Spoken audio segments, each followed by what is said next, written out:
Donald Trump menace 8 pays européens de taxes douanières massives et progressives s'il ne parvient pas à mettre la main sur le Groenland. Évidemment, la semaine commence sur une note baissière sur les indices alors que Wall Street est fermé pour Martin Luther King's Day. On va voir comment naviguer dans ce contexte compliqué. Bienvenue dans le brief du trader, votre rendez-vous d'analyse graphique et technique hebdomadaire pour décrypter les marchés en moins de 30 minutes. Au sommaire cette semaine, bien, on va s'intéresser à analyser, à comprendre le contexte technique qui permet de lire les intérêts en jeu sur les indices boursiers, bien entendu. On va regarder en détail le calendrier de la semaine côté macro et microéconomique. Et puis, on va détailler tout d'abord sur les indices le comportement graphique des opérateurs. Et puis, on zoomera au fur et à mesure sur les différents secteurs forts pour ensuite s'intéresser à des plus petites capitalisations et voir lesquels tirent ou non leur épingle du jeu dans ce contexte. Pensez à vous abonner à la chaîne Bourse Direct YouTube, à activer les notifications et puis à nous liker, à partager ce contenu. Et puis on est parti pour cette vidéo.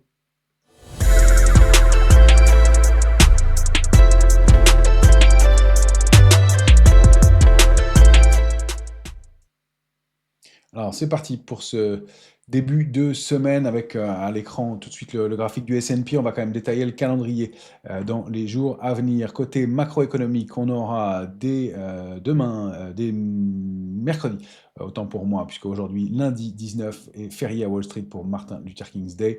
On aura dès mercredi l'intervention et le discours de Donald Trump depuis le forum de Davos. On aura aussi un discours de Christine Lagarde d'ailleurs au cours de ce forum. Il va être intéressant de voir comment les parties Europe et États-Unis en présence se répondent depuis le forum de Davos. Ça peut être un point de cristallisation important, donc à surveiller évidemment mercredi. Jeudi, on aura la deuxième estimation du PIB américain pour le troisième trimestre. Donc on a déjà eu des éléments de ce côté-là. C'est peut-être pas le chiffre le plus fort de la semaine. En revanche, on aura aussi des chiffres d'inflation.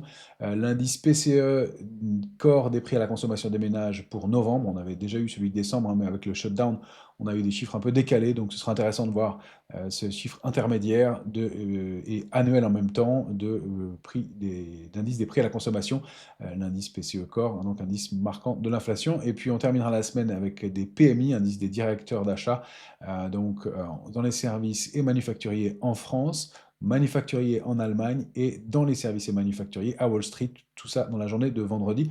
Donc je rappelle que les indices des directeurs d'achat sont des indicateurs avancés sur la santé de l'économie et donc ils peuvent permettre bien de confirmer ou d'infirmer la tendance actuelle. Alors on a des chiffres qui sont relativement mitigés depuis le début de l'année de ce côté-là, donc important à surveiller. Du côté des publications, c'est toujours à Wall Street que ça va se passer cette semaine, encore avant d'entamer les hostilités en Europe. Mais pour l'instant, et mardi, nous aurons Netflix à surveiller. On aura aussi 3M du côté des marchés américains, Johnson Johnson et Charles Schwab mercredi. Jeudi, ce sera une journée intéressante aussi avec GE Aerospace, Procter Gamble et puis Intel notamment pour les gros rendez-vous de la semaine. On surveillera aussi jeudi Freeport-McMoRan. Vous vous souvenez qu'on en a souvent parlé de ce titre minier, société minière hein, qui est très exposée au cuivre et qui a déjà pas mal progressé. Donc des rendez-vous intéressants côté macro cette semaine. En termes d'intérêt sur les marchés dérivés, eh bien, on a une position ouverte qui reste assez moyenne. Sur l'indice CAC 40, 159 000 contrats futurs ouverts. C'est un peu mieux que le mois précédent, mais ça reste quand même assez bas. On a accompagné mollement la tendance, mais il faut dire qu'on entame une nouvelle échéance sur les marchés dérivés et que, eh bien, elle se forme avec peu d'intérêt pour l'instant. On a même vu la position ouverte baisser tout au long de la semaine dernière à Paris. Donc on est quand même globalement un peu en retrait. C'était plutôt 10 jours avant que l'intérêt s'était construit. Et puis par ailleurs, on peut souligner un ratio put-call qui est quand même hyper optimiste pour entamer ce début du mois de février sur les marchés dérivés, puisqu'on est déjà sur le mois de février sur les marchés dérivés, avec donc un intérêt faible et même qui s'est déconstruit tout au long de la semaine dernière. Donc le timide début d'intérêt acheteur qu'on avait vu se construire à la semaine précédente eh bien, est en partie débouclé. Donc encore une fois, les opérateurs sont très en retrait. Sur l'indice Eurostox, c'est la même chose. On a une position verte qui est moyenne, 1 926 000 contrats futurs ouverts. Je vous rappelle que la moyenne des 5 dernières années, c'est 2 900 000 contrats ouverts. Donc on est bien en dessous de la moyenne précédente, la moyenne historique, même si on a vu un peu d'intérêt acheteur au cours de la dernière séquence haussière, eh bien pareil, tout au long de la semaine dernière, ça a plutôt diminué, signe d'opérateurs en retrait, et on le comprend compte tenu du contexte, hein. On était même relativement surpris que ces indices tiennent aussi bien compte tenu des tensions géopolitiques notamment. Il n'y a pas que ça effectivement aujourd'hui. Du côté du ratio put-call, on est quand même hyper complaisant aussi sur l'indice Eurostoxx. Sur les indices américains, c'est moins le cas. Un ratio put-call à 0,89, on est moins complaisant. En revanche, l'intérêt est modeste aussi. Et on a vu vendredi, au cours de la séquence de baisse de 0,06% finalement, mais dans une séance d'indécision et de contre-pied, eh bien, une position verte qui s'est étayée de 1,53%. Donc peut-être un début de pression baissière sur les indices américains, ce sera à surveiller. C'est un peu tôt pour crier à l'alerte baissière forte, mais en tout cas, on a des signes de fragilité, bien entendu, et peut-être des opérateurs qui pourraient profiter de la situation pour considérer qu'il est temps d'ouvrir des positions baissières. Il faut rappeler qu'on n'a pas connu de stress baissier, de positions ouvertes baissières depuis 2022 maintenant, en tout cas de fortes stratégies baissières montées par des gros fonds depuis 2022 maintenant, et le gros contre-pied qui s'était formé à partir du mois de septembre. Donc attention sur ces niveaux, c'est ce qu'on va essayer de monitorer ensemble au fur et à mesure, de voir si la position ouverte n'augmente pas avec le sens de la tendance. Ça peut être de la couverture, mais ça peut être aussi des stratégies de fonds baissières, et on n'en a pas connu depuis bien longtemps maintenant, donc prudence.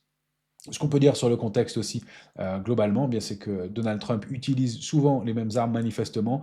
Quand les marchés sont un peu topiches, un peu bloqués, comme on l'a pu le voir sur les indices américains, eh bien souvent, il envoie des alertes qui sont de nature à créer des mouvements de baisse plus ou moins violents sur le marché. On s'y habitue pas mal puisque là, compte tenu de la tension, le mouvement de baisse est relativement canalisé sur les indices. On s'attend beaucoup à ce fameux taco trade, hein, comme quoi il serait facile de retourner sa veste et de repartir à la hausse. Donc on n'est pas très très inquiet. C'est peut-être ça qui est dangereux justement dans ce contexte-là. Et puis d'annoncer par la suite, de la part de Donald Trump, des nouvelles plus accommodantes et rassurantes pour les marchés, et de recréer une impulsion haussière. Il l'a fait plusieurs fois au cours de ses mandats, et notamment récemment. Attention, à mon sens, à ce que ce mouvement-là, cette façon de fonctionner-là, ne lasse pas les opérateurs et ne crée pas des velléités baissières ou simplement une crise de confiance sur le marché et des mouvements de baisse plus marqués. Vous savez, comme je vous l'ai expliqué plusieurs fois, que j'entame cette année 2026 avec plus de prudence. Bon, aussi en savoir plus du côté des entreprises.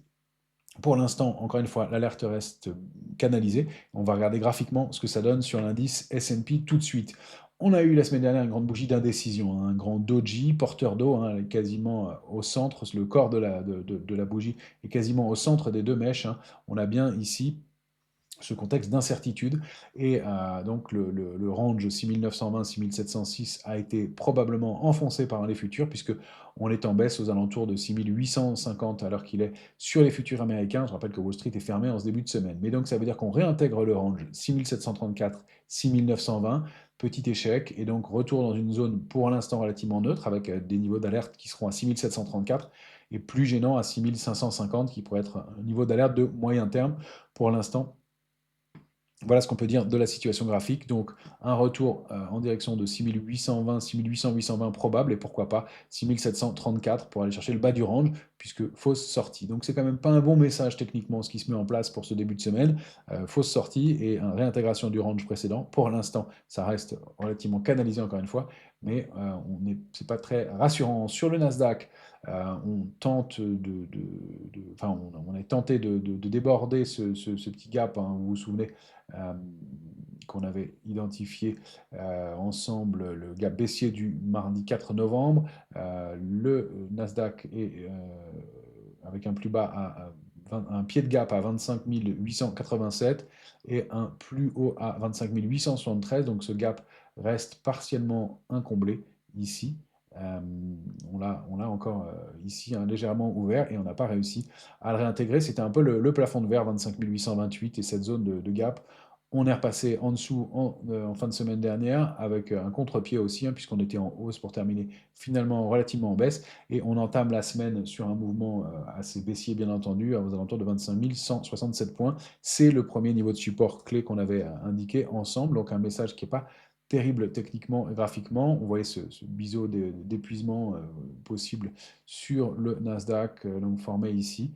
On a rompu cette séquence. Alors on peut le voir de différentes façon comme ça ou comme ça, mais on a en tout cas rompu ce niveau et la dernière séquence haussière en prend un coup et la tentative de rebond eh bien, confirme cette lourdeur qu'on pressentait depuis longtemps. Donc on a ce gros plafond de verre au-dessus, un niveau de support de court terme enfoncé, 25 168 est mis à l'épreuve pour l'instant. On a des chances d'aller un peu plus bas et d'aller tester eh bien, le bas de ce biseau avec donc le pied qu'on peut prendre à 24 650, voire dans cette zone de prix autour des 24 000 points. Ça paraît assez réaliste compte tenu du contexte. Si on repasse au-delà de 25 168, on neutralisera un peu le mouvement de baisse. Et au-delà de 25 418, on pourrait considérer du mieux. Pour l'instant, c'est quand même assez plombé avec des risques d'accélération baissier qui, à mon sens, sont importants.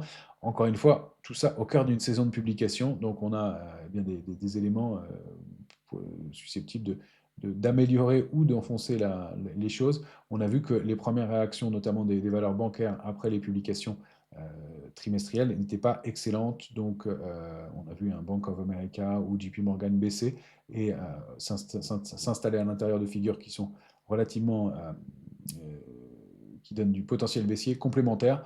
Donc prudence, et puis on voit des titres comme Intel par exemple sur lesquels on voit un peu d'excès. Donc prudence sur la tech américaine, on l'a évoqué plusieurs fois, ce qui s'est produit au mois de novembre dernier était une alerte sérieuse. Manifestement, on a du mal à rebondir et pour l'instant, le contexte, encore une fois avant les publications, est un peu lourd.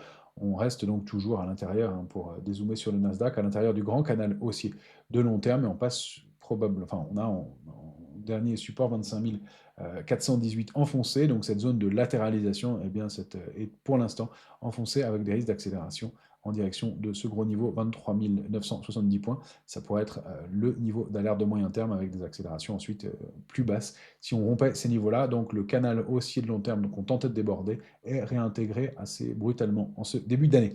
Voilà pour l'indice Nasdaq. Du côté de la volatilité, pour l'instant, pas d'éléments particuliers puisque le VIX est fermé aujourd'hui, donc je ne m'attarde pas dessus. On va regarder notre indice Eurostox. On indiquait en termes d'intérêt que la zone des 6100 points, 6100 points était un objectif de long terme. Bien, ça se confirme et on n'arrive pas à aller plus haut et à rallier plus haut. On avait formé cette grosse accélération haussière et puis on commence la semaine sur une note évidemment baissière, relativement canalisée encore une fois. On est toujours au-delà de 5932 qu'on a testé en ce début de semaine. Donc toujours dans le range 5932, 6198. On n'a toujours pas comblé le gap haussier du 5 janvier, mais voilà, en premier niveau d'alerte 5932 en clôture, on retournerait chercher le range précédent 5664, 5932, avec le comblement de ce gap et un mauvais signal si ça se matérialisait plus franchement. Donc pour l'instant, ça reste assez canalisé compte tenu du contexte, mais prudence. Sur le DAX, on avait indiqué comme cible idéale 25 564, on s'en est approché. Échec contre ce niveau, la bougie de la semaine dernière est une étoile filante, c'est pas un très bon message, d'autant plus qu'on avait une grosse accélération haussière avant et qu'on entame la semaine avec un gros gap baissier. Donc on est peut-être en présence d'une étoile du soir, figure de retournement en haut de marché et après une impulsion qui pour l'instant a été de court terme, hein, puisqu'on a connu juste une semaine d'accélération haussière pour sortir au-delà, enfin une ou deux semaines d'accélération haussière pour sortir au-delà de ce niveau clé de 24 470. Donc on en est relativement loin. Pour l'instant, c'est une consolidation dans une tendance haussière. On est quand même repassé sous 25 123. C'est pas un très bon message et un gap baissier en début de semaine n'est pas un bon message non plus. Il faut rapidement aller combler ce niveau. Plus bas 25 198 pour le pied du gap. Ça, c'est le niveau à réintégrer. Donc 25 123, 25 198 pour repartir à la hausse. Pour l'instant, encore une fois, et on s'est arrêté aussi, c'est intéressant de le remarquer, sur cette oblique formée donc par les points hauts, les mèches hautes en hebdomadaire de la semaine du 7 juillet et la semaine du 6 octobre. Et c'est autour de ce niveau-là qu'on s'est arrêté pour l'instant. Donc ça va devenir aussi un petit pivot dans ce marché. Mais la situation graphique s'est quand même un peu dégradée, évidemment, compte tenu du contexte. Sur l'indice CAC 40, le message n'est pas bon du tout. On avait détecté et évoqué ensemble plusieurs fois cette résistance testée en mensuel bon nombre de fois, 8259 points sur l'indice CAC 40 cash, testé en avril 2024, en mars 2025, et puis qu'on avait tenté de déborder en ce début du mois de janvier. On était plutôt confiant et optimiste au-delà de ce niveau. La bougie mensuelle en dit long. Les acheteurs tenter d'avoir la main. Et pour l'instant, ce sont les vendeurs. Le mois n'est pas terminé, mais on a quand même un gros contre-pied qui laisse dubitatif, d'autant plus que, souvenez-vous, ce canal haussier que nous avions tracé ensemble est cette fois-ci enfoncé en gap baissier hebdomadaire, donc il faut une réaction très rapide au-delà de 8156 et surtout 8259 pour neutraliser ce mouvement de baisse. On entame donc la semaine avec un gap baissier et la rupture du canal haussier de moyen terme qui date du mois de juillet, sur même sur lequel on aurait pu envisager des extensions un peu antérieures, mais c'est en tout cas propre depuis le 28 juillet, donc un canal haussier de moyen terme qui est enfoncé en début de séquence hebdomadaire. C'est pas un bon message. Donc, fausse sortie, réintégration brutale. On est donc dans le range 7896-8259 à court terme. Sous ce niveau-là, c'est 7498 la cible, en mi au moins avec un intermédiaire à 7530. Mais regardez, quand on dézoome en mensuel, on était à l'intérieur d'un grand range 7498-8259. On a la médiane comme premier support. Si on se réinstalle en dessous, c'est un message très négatif. Déjà, la fausse sortie, pour l'instant, n'est pas de bon augure. Il faut vraiment que l'indice réagisse vite. Et dans le contexte, on ne voit pas très bien ce qui pourrait se passer de très positif. Voilà pour nos indices européens. Je voulais vous montrer aussi l'indice MSCI World qu'on avait évoqué il y a quelques jours ensemble, puisque je vous indiquais une structure de retournement et je vous disais que j'étais un peu mitigé sur la hausse du marché à court terme, même si on avait un peu d'intérêt acheteur, puisque on avait les titres qui payaient individuellement, mais que globalement la séquence n'était pas très forte en termes de momentum indiciel. Or, regardez, MSCI World qui a formé cette structure en vague de Wolf, vague 1, 2, 3, 4 ici. L'oblique 1, 3 a été débordé en mouvement 5, et puis on va probablement ouvrir demain sur un mouvement de baisse aux alentours de 186-187 avec un gap baissier. Donc on va réintégrer l'oblique 1, 3 puissamment. Ça forme une vague de Wolf baissière dont la cible est située et donnée par l'oblique formé par les points 1 et 4, 1 et 4 ici. Donc ce mouvement de baisse, c'est cette oblique baissière qui est la cible du mouvement. Donc ça peut donner des mouvements un peu significatifs, de l'ordre de 4-5% pour aller chercher cette oblique. Et donc eh bien, un mouvement qui n'est pas de bon augure en haut de marché. Ce sont des cibles minimales graphiques tant qu'on a rompu ces niveaux. Donc sur cette ETF, j'ai pris les iShares MSCI World ETF, un des plus traités, un des plus larges ETF sur l'indice MSCI World à Wall Street. Son code est URTH. Donc, pour le suivre, eh bien, tant qu'on est probablement sous ce niveau de 188 et de cette oblique, eh bien, on a des risques baissiers complémentaires importants avec comme premier gros niveau de support 178,20. On a d'autres niveaux importants un peu au-dessus, aux alentours de 179, mais ça semble être la cible pour ce mouvement pour l'instant. Si on se réinstalle au-dessus de 188, on neutraliserait le mouvement baissier. Et là, ce serait un peu du mieux, mais je voulais revenir sur cet indice qui nous avait pas mal guidé et donné un peu des signes de prudence, ce qui se matérialise malheureusement en ce début de semaine. Autre indice que je voulais vous montrer, puisqu'on l'avait évoqué il y a quelques temps, et je vous avais dit qu'il nous servirait de benchmark, c'est l'ETF ITA Mid, qui représente les petites et moyennes capitalisations italiennes, notamment les moyennes capitalisations italiennes. On avait détecté un gros mouvement, un important mouvement haussier qui s'était mis en place quelques semaines au débordement il y a un an de ça de 181,80 et donc une impulsion haussière de long terme avec ce trou d'air évidemment du mois d'avril, puis le débordement de 194 au mois de mai dernier qui nous indiquait qu'on pouvait aller rallier 241,10 et je vous avais dit qu'à partir de ce niveau-là, je serais plus prudent sur le marché. Eh bien, on y est, on a atteint cette cible la semaine dernière, on l'avait même débordé, on la réintègre assez puissamment maintenant donc avec un gap baissier aussi important en ce début de semaine, évidemment, lié au contexte. Donc, c'est peut-être pas la fin du voyage, on n'a pas de figure de retournement à ce stade, mais des messages d'alerte et l'indice des moyennes capitalisations italiennes, qui était l'indice fort en Europe, eh bien, vient de toucher une cible et donne un coup d'arrêt dans la tendance sur ce niveau cible, manifestement bien identifié, donc prudence. Voilà pour les grands indices que je voulais vous montrer. On va jeter un œil quand même du côté de d'autres actifs qu'on suivait. Cet ETF PAEJ, donc Asie ex-Japon, avec donc une cible qui est toujours située à 24,17. Ça reste haussier. On a un peu de volatilité en ce début de semaine, mais le mouvement est relativement canalisé. On est en hausse de 0,10%. Donc voilà, un indice qui surperforme pour l'instant et qui reste un arbitrage qu'on privilégie dans ce contexte, encore une fois, d'être peu investi, c'est ce qu'on disait, d'avoir du cash, de faire du stock picking et de choisir les secteurs les plus forts, quitte à diversifier complètement et que l'Europe, et en tout cas la tech américaine, était fragile pour l'instant. L'Europe, eh bien, malheureusement, la petite impulsion haussière s'est un peu invalidée. Autre ETF qu'on avait évoqué ensemble, c'était le LEM, Lyxor Emerging Markets. On avait fixé au débordement au mois de juillet dernier de 13,29 ce niveau cible à 16,15. On y est aussi. Donc deux grands actifs sur des plages différentes. Hein. L'Ixor Emerging Market, ça regroupe pas mal de marchés émergents, c'est assez diversifié. C'est pour ça que l'impulsion et le mouvement n'étaient pas très forts en termes de pourcentage, mais en tout cas très diversifié.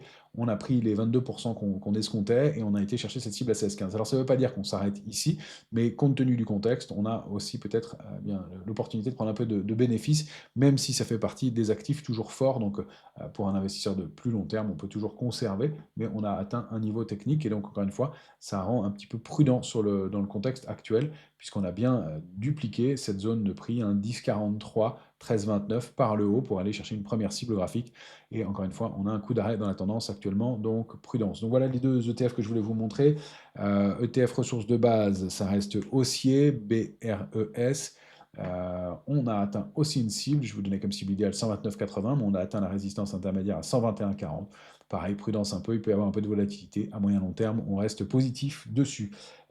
Parmi les valeurs que je voulais vous montrer à l'étranger, on a Cameco, toujours valeur donc liée à l'uranium, hein, c'est le leader en termes d'uranium aux États-Unis, enfin au Canada. S'est approché d'une cible à 119, mais le titre est bien sorti du range 72, 76, 103,07.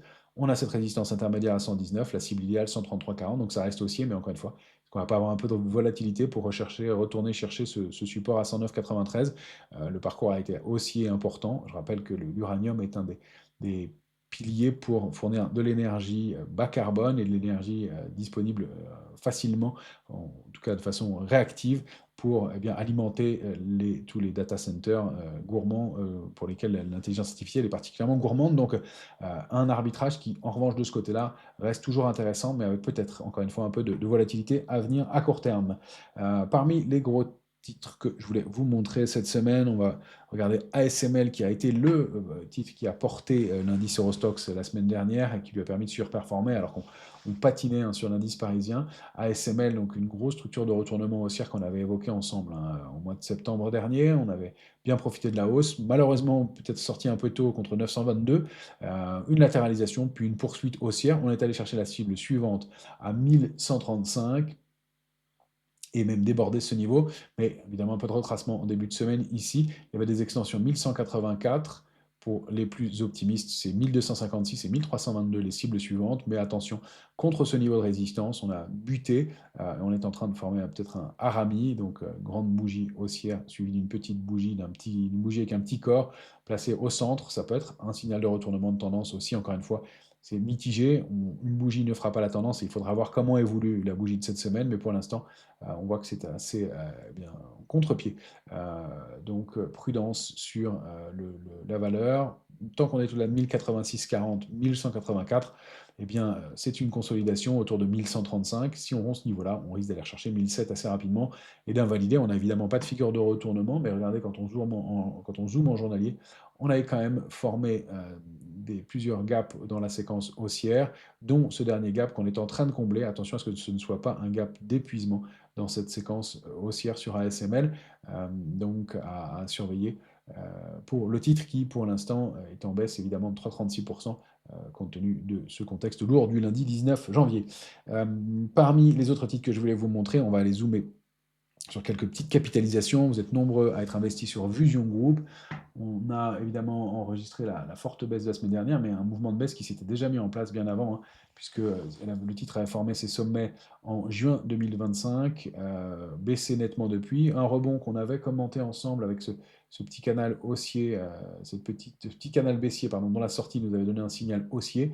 Et puis on a reformé une séquence baissière à nouveau. Alors moi j'y vois ici une structure de retournement pas très engageante en tas séance inversée, avec la tasse, la hanse très grande hein, ici, mais la rupture de ce niveau clé de 195 qui donne eh bien, la duplication de ce mouvement par le bas et donc un niveau de cible à 111,40. Donc prudence pour l'instant aussi sur Vusion. C'est pas parce que le titre a beaucoup baissé que c'est une opportunité. C'est peut-être pour l'investisseur de long terme, mais en tout cas on n'a pas de signaux haussiers dans l'immédiat du tout. Et le retour sous 156 est un mauvais message hein, puisque cette zone 130, 60, 156 avait été un niveau de consolidation de long terme avant de réaccélérer à la hausse, de s'appuyer dessus deux fois pour aller former des sommets.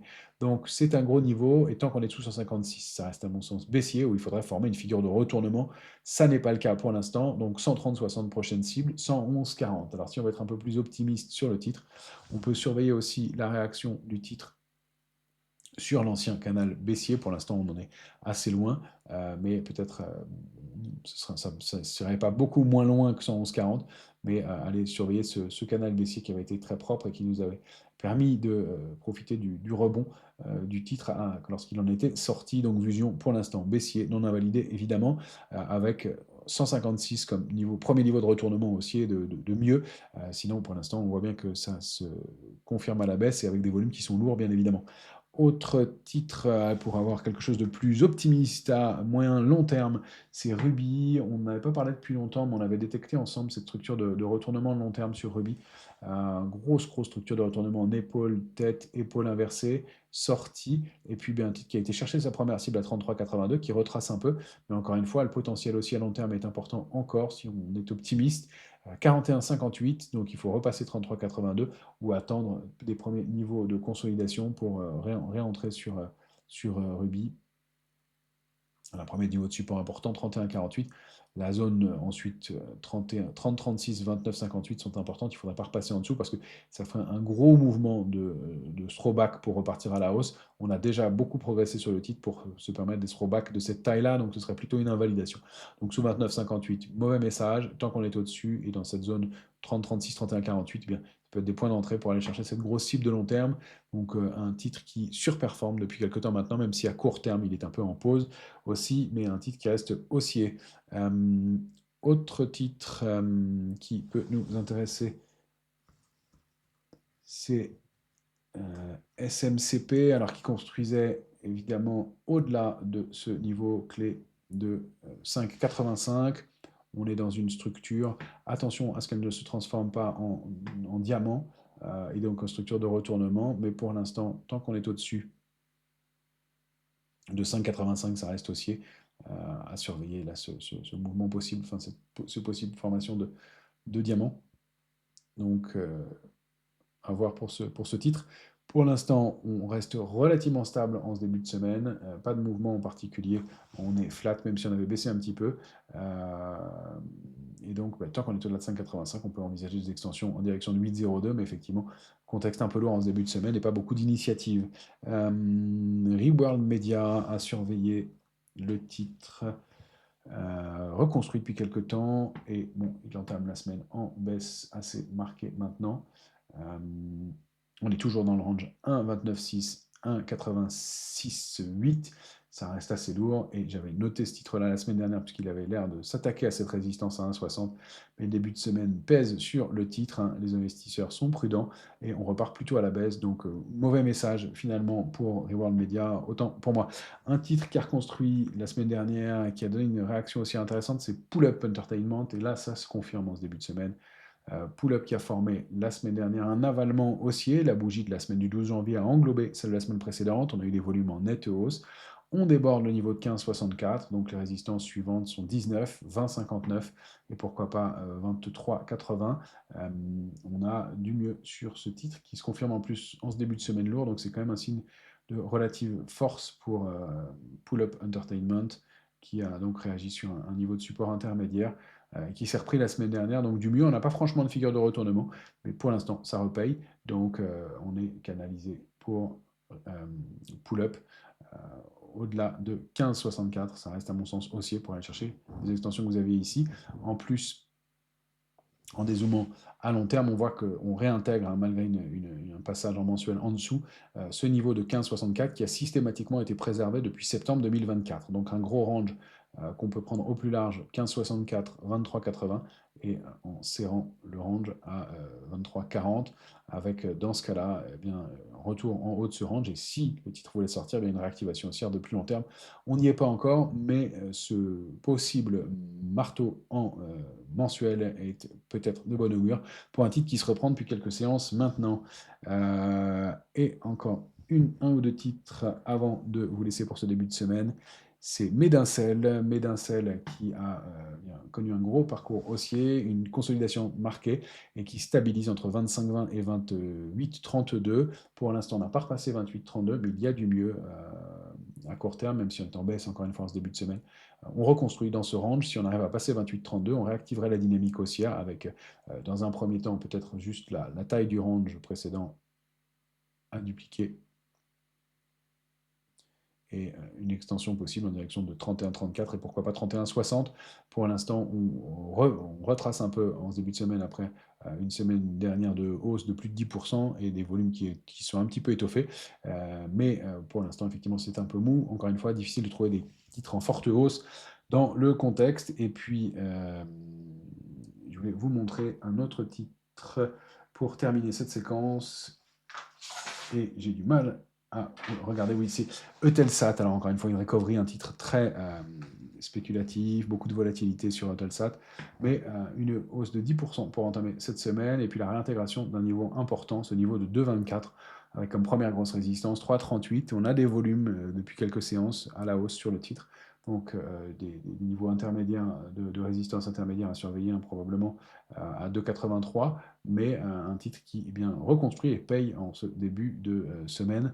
Donc plutôt du mieux.